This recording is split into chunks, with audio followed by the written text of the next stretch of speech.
Okay. Okay, Okay. thank you. Good morning, ladies and gentlemen. Thank you for having patience to listen to me for the rest of this 10 minutes.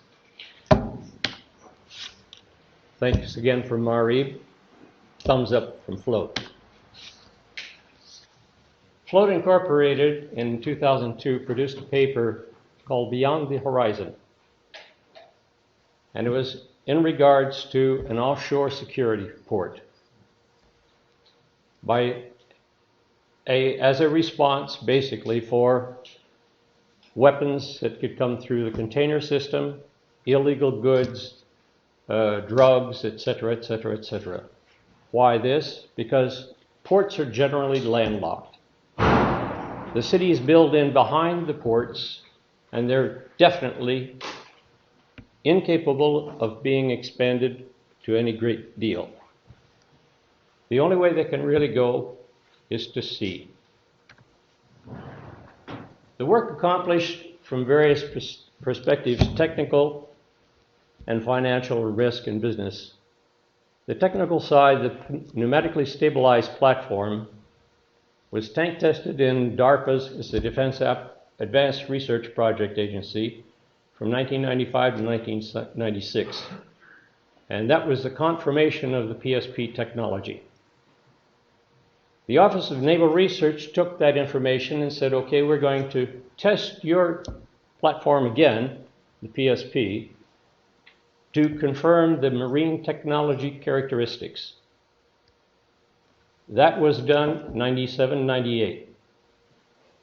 After that, Float was designated to become included into the Mobile Offshore Base Program, and that is what you see here on the right. The ROCI was approached later on in December of 2009 and was tank tested in Olmsted, New Jersey, and the results were very, very promising because in the tank test, which was the tank test performed on a 1/6 scale, we obtained a 50 to 94% capture rate on wave activity. Now you say that's great, but what are you going to convert it with? We're going to convert it with linear generators with advanced control systems. The financial situation for Float was 1.3 million euros that was fund granted by DARPA and ONR to build this nice, long 5,000 feet aircraft carrier made out of concrete and steel. When asked how fast will it go, they wanted 23 knots. They got 10. So the whole program was shelved. Congress said it's too much money to spend for this, too much money to spend for that, and we can't move it fast. Okay, fine. The risk, all of the risks are in writing. EMO, SOLAS, MARPO, Lloyd's Register requirements, certifications of all kinds have to be met before we can certify and be in use, and those are guaranteed of a proper platform. The business plan for Float is dated 2011 with a 5-year projected finish. This is the Float security plan. This terminal that you're seeing now is at 161 hectare. This will take care of all of the containers that a large container vessel and vessels can deposit and as a hub for transfer, excuse me. The composition of the platform is a pneumatically stabilized platform, a ROCI wave energy converter, and a potential energy storage system that is inside the interstitial areas of the platform. It comes with it. And we've added an LNG terminal for baseload electricity, potable water, and regasification for MUP use. Here are some figures as to what we can handle. We have 8 berths for large container vessels. We have 8 berths for short sea shipping vessels. There are 4 service berths. There will be automated handling of TEU handling equipment for 100% screening and weighing, and automated guided vehicles for transferring the containers. The overall TEU weight throughput would be a minimum of 17.5 million TEUs with a maximum capacity of 70 million TEUs per year, without need to expand the platform itself. I'll explain that later. Strategically positioned, the float incorporated security port offshore from Mizzen Head. It eliminates the use or passage of ULCS vessels voyage time via the English Channel by 8 to 12 days, a voyage being a round trip. The costly voyage reductions from shipping companies will be their benefits also, but it's a question of negotiation with float.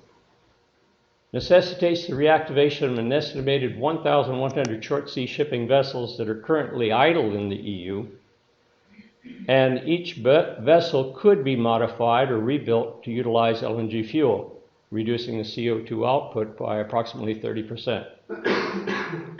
It will revive the seafarer employment for the EU and member states concerned, of which is 13 on the Atlantic Arc. One short sea shipping vessel requires 10 crewmen. That means you're going to have 10,000 seafarers needed to be trained and educated in what they have to do. That means the economy will build. Direct short sea shipping vessels deliver containers to destined EU member state, thus reducing costly time, costs, CO2 pollution from across the EU road transshipments. There are 2 figures I'm going to give you on this.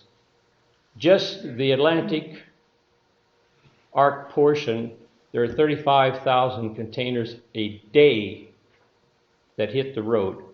That means from Amsterdam to Paris, 630 kilometers, bumper to bumper traffic.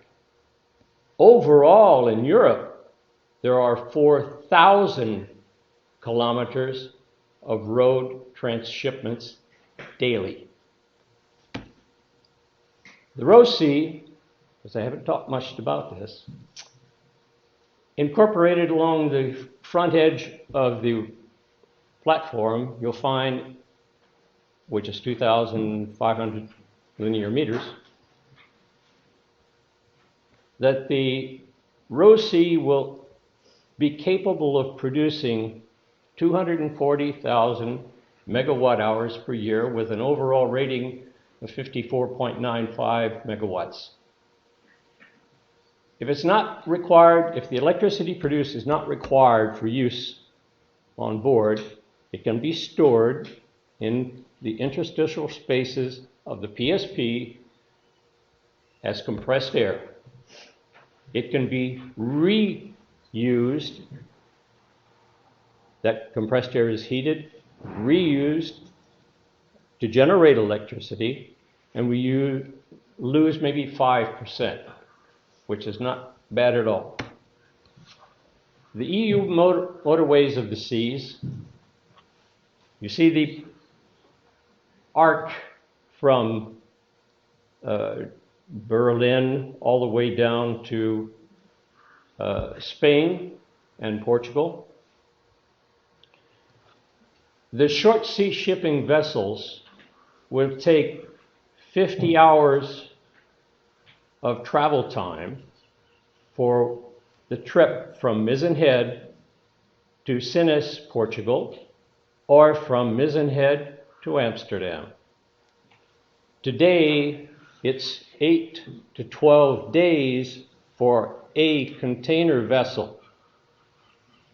So all that time is going to be economically recuperated by the EU states or member states that will have use of the short sea shipping vessel service, as well as economically it will activate a more rapid delivery service rather than having to wait 10 days plus the 8 to 12 days of voyage time.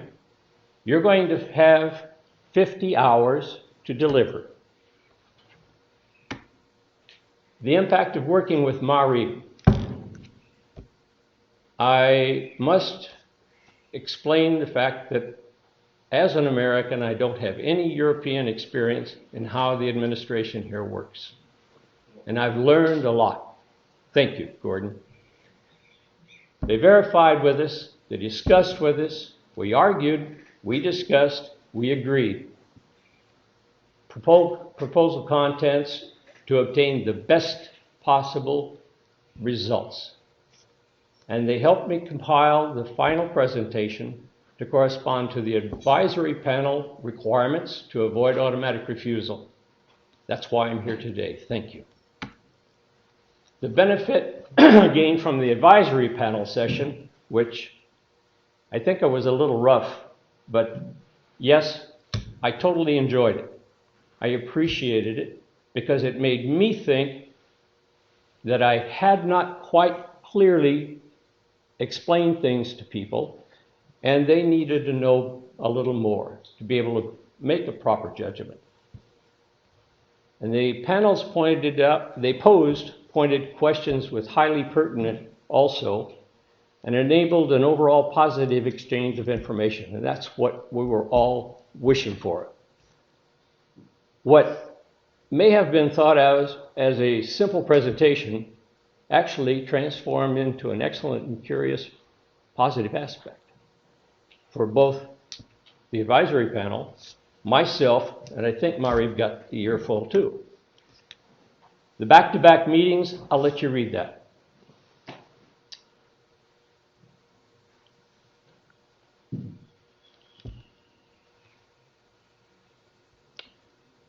As a last comment, and I wish to read this to you, any other comments? Yes. I wish to thank the entire crew of Maribe, Horizon 2020, for their patience, their comprehension, and support provided Float Incorporated and myself during the entire preparation period.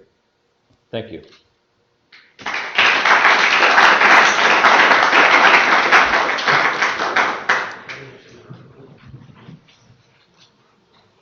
Questions for Franklin? I've got one.